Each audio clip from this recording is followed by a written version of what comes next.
Shikarpur police ने मुकाबले के बाद बदनाम डाकू नजम जितोई को गिरफ्तार कर लिया। सीआईए पुलिस ने नजम जितोई को खुफिया इत्तला पर लकी गुलाम शाह के इलाके शाबेलों से गिरफ्तार किया।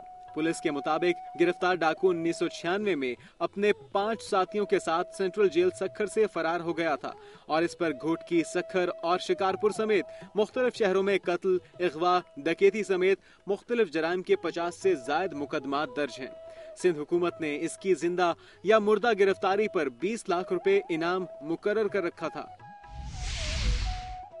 खैरपुर के करीब बदनाम डाकू प्यारो मरी और इसका साथी पुलिस मुकाबला में मारा गया।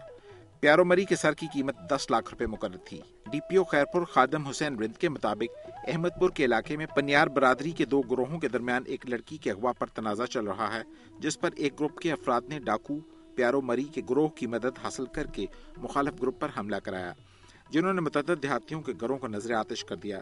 इतला पर पुलिस मौके पर पहुंची तो डाकुओं ने फायरिंग कर दी। 3 घंटे की फायरिंग के तबादले के बाद गिरोह का सरगना प्यारो मरी अपने साथी डाकू मुजाहिद मरी के हमरा ढेर हो गया।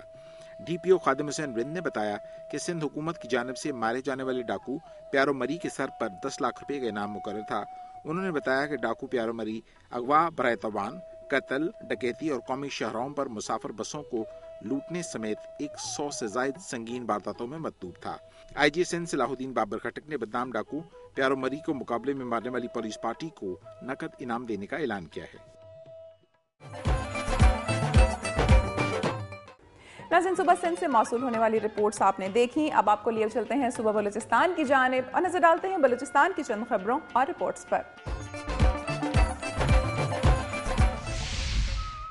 13 बरस बाद भी कलाल सोराब के गर्ल्स और बॉयज इंटर कॉलेज के लिए इमारतें ना बन सकी। 1998 में उस वक्त वज़ीर आला अख्तर मैंगल ने सोराब के लिए बॉयज और गर्ल्स इंटर कॉलेज की मंजूरी देते हुए उन्हें फौरी तौर पर फंक्शनल करने के अहकामात भी जारी किए। इसके बाद गवर्नमेंट हाई स्कूल सोराब के प्राइमरी सेक्शन के 2 कमरों में कॉलेज कायम करके दर्स और तदरीस का अमल शुरू कर दिया गया, जहाँ सुबह के औकात में तलबा और शाम के वक्त तलबात को तालीम की फराहमी का सिलसिला शुरू किया गया और 13 बरस से कॉलेज में ये सिलसिला जारी है। इसके बाद वहाँ 6 कमरे तो तामीर कर दिए गए, लेकिन सिर्फ 8 कमरों में कॉलेज को चलाना ना सिर्फ मुश्किल बल्कि नामुमकिन है, क्योंकि वहाँ पर कोई इम्तहानी हाल नहीं, कोई स्पोर्ट्स हॉल नहीं, ना लेबॉर्ट्री है, ना लाइब्रेरी और हॉस्टल है।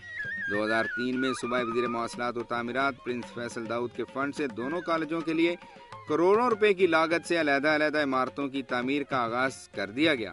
8 साल गुजरने के बाद भी मज़कूरा इमारतों की तामीर सोराब के अवाम के लिए ख्वाब बनकर रह गई। बॉयज इंटर कॉलेज की इमारत का 75%, जबकि गर्ल्स इंटर कॉलेज का सिर्फ 10% काम मुकम्मल होने के बाद गुज़िश्ता 4 बरस से नामालूम वजूहात की बिना पर दोनों ठेकेदारों ने काम बंद कर दिया। दोनों कॉलेजों के लिए इमारतों की अदम दस्तयाबी की वजह से न सिर्फ तलबा और तालिबात को मुश्किलात का सामना करना पड़ रहा है, बल्कि लेक्चरार समेत कॉलेज इंतजामिया भी शदीद मुश्किलात से दोचार है, क्योंकि 8 कमरों पर मुश्तमिल मौजूदा इमारतें इंतहाई गैर महफूज हैं, जहाँ पर कॉलेज इंतजामिया को सिक्योरिटी के हवाले से शदीद दुश्वारियों का सामना करना पड़ रहा है। इस्माइल रुदेनी, दुनिया न्यूज, सोराब, कल्लात। और अब एक नजर सुबह बलूचिस्तान की चंद खबरों पर। दुनिया न्यूज पर खबर चलने के बाद सूबाई वजीर दाखिला मीर जफरुल्लाह ज़हरी ने अपने जाती फंड से सोराब के नवाही इलाकों मोली, लाकोरियान, टारोज़ई, जतकाबाद समेत दीगर पहाड़ी इलाकों के लिए 1 करोड़ रुपए की इमदाद का ऐलान किया है, जबकि डीसी कल्लात हाशिम गलज़ई का कहना है कि महकमा मौसमियात को दरख्वास्त दी है कि वो इन इलाकों का जायजा लेकर जल्जलों के हवाले से सूरत हाल वाज़ेह करें।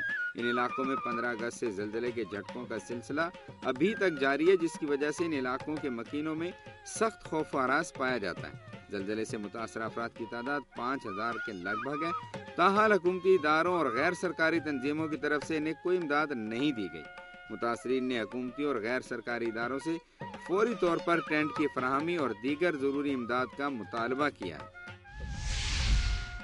कमिश्नर नसीबुल्लाह खान बाज़ई ने कहा कि हुकूमत दस्तियाब वसाइल में रहते हुए अवाम को साफ पानी की फराहमी के लिए मौसर इकदाम कर रही है, मगर बलूचिस्तान में मुश्किलात का सामना करना पड़ रहा है। PHED के ज़ेर एहतमाम पीने के साफ पानी के मौजू पर एक रोज़ा वर्कशॉप से खिताब करते हुए नसीबुल्लाह बाज़ई ने बताया कि नहरी निज़ाम के तहत 90% पानी से ज़राअत और 10% पानी पीने के लिए इस्तेमाल किया जाता है। हुकूमत के साथ साथ मुल्की और गैर मुल्की NGOs अपना किरदार अदा करें तो अवाम को مزید صاف پانی کی فراہمی میں مدد مل سکتی ہے۔ حکومت عوام کو پینے کے صاف پانی کی فراہمی کے لیے اقدامات کر رہی ہے۔ اس حوالے سے نصیر آباد اور جعفر آباد کے اضلاع کو ماڈل ایریا بنائیں گے۔ سیمینار میں آفیسران سمیت سول سوسائٹی کے ممبران کی کثیر تعداد شریک تھی۔ انہوں نے کہا کہ نصیر آباد ڈویژن میں نہری پانی انتہائی مضر صحت ہے، اس لیے حکومت واٹر سپلائی کے منصوبے کو منظم اور جامع بنا رہی ہے۔ اس سے قبل director consultant P H E Asadullah Jan نے کہا کہ 126 ملین روپے کی لاگت سے آئندہ 5 سال کے دوران بلوچستان کے دیہی علاقوں میں صاف پانی کی فراہمی کے لیے منصوبے بنائے جا رہے ہیں۔ ناظرین، بلوچستان کی خبروں اور رپورٹس کے بعد اب باری ہے سرسبز پہاڑوں کی سرزمین خیبر پختونخوا کی۔ نظر ڈالتے ہیں وہاں سے موصول ہونے والی رپورٹس پر۔ سوات سے میں سلیم اطہر اور میں اس وقت موجود ہوں سیدو شریف میں۔ سوات میں سیلاب کی تباہ کاریوں کے بعد حکومت کی طرف سے تعمیر نو و بحالی کا کام جاری ہے۔ سوات میں صوبائی حکومت نے متاثرین کی دوبارہ بحالی کے لیے دیگر اقدامات کے ساتھ ساتھ وطن کارڈ کا اجرا بھی کیا ہے۔ انشاءاللہ جب تک یہ اجرا کا تسلسل ختم نہ ہو جائے، یہ ان کی کارڈ ختم نہ ہو جائیں، انشاءاللہ یہ اس وقت تک نادرہ یہ آپریشن اپنے جاری رکھے گا۔ وطن کارڈ کا اجرا کمشنر ملاکنڈ ڈویژن کے دفتر سیدو شریف میں ہوا، جس کا باقاعدہ افتتاح ایم پی اے شیر شاہ خان نے کیا۔ اس دوران ایک تقریب کا بھی اہتمام کیا گیا، جس میں متاثرین سیلاب کے علاوہ دیگر طبقات سے تعلق رکھنے والے عام شہریوں نے بھی شرکت کی۔ بس ہمیں خوشی محسوس ہوگی کہ حکومت نے جو ہے نا ہمارے دکھ اور درد کو سمجھ لیا اور ہمارے ساتھ جو ہے نا احسان کیا، ہم اپنے پاؤں پہ کھڑے ہونے کے قابل ہو جائیں گے۔ تقریب کے دوران ایم پی اے شیر شاہ خان، ڈی سی او کامران رحمان اور اے این پی کی بزرگ رہنما افضل خان لانا نے متاثرین میں وطن کارڈ تقسیم کیے۔ تقریب سے خطاب کرتے ہوئے ایم پی اے شیر شاہ خان نے کہا کہ چاہے شدت پسندی کی لہر ہو یا نقل مکانی، سیلاب کی تباہ کاریاں ہو یا دیگر مسائل، حکومت نے ہر مشکل وقت میں سواتی عوام کی مدد کی ہے اور یہ سلسلہ آئندہ بھی جاری رہے گا۔ سوات کے متاثرین سیلاب میں وطن کارڈ کا اجرا اس بات کا ثبوت ہے کہ صوبائی حکومت سوات کے متاثرین سیلاب کی دوبارہ بحالی کے لیے کوشاں ہے۔ کیمرہ مین انور انجم کے ساتھ سلیم اطہر، دنیا نیوز، سیدو شریف، سوات۔ اب باری ہے صوبہ خیبر پختونخوا کی چیدہ چیدہ خبروں کی، آئیں دیکھتے ہیں۔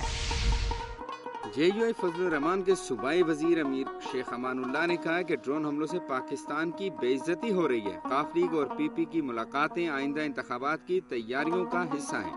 مردان میں میڈیا سے گفتگو کرتے ہوئے جے یو آئی کے صوبائی امیر کا کہنا تھا کہ کچھ قوتیں ایم ایم اے کی بحالی کی راہ میں رکاوٹیں ڈال رہی ہیں۔ شیخ امان اللہ نے کہا کہ مرکزی حکومت سے کچھ شرائط پر اقتدار میں شریک ہیں۔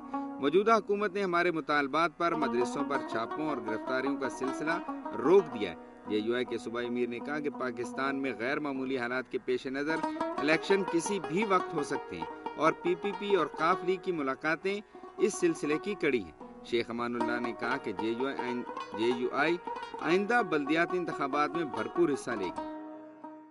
میری دھرتی میری دنیا میں یہاں وقت ہوا ایک بریک کا، جس کے بعد آپ دیکھ سکیں گے کرپشن کے ناسور نے پورے ملک کو اپنی لپیٹ میں لے رکھا ہے۔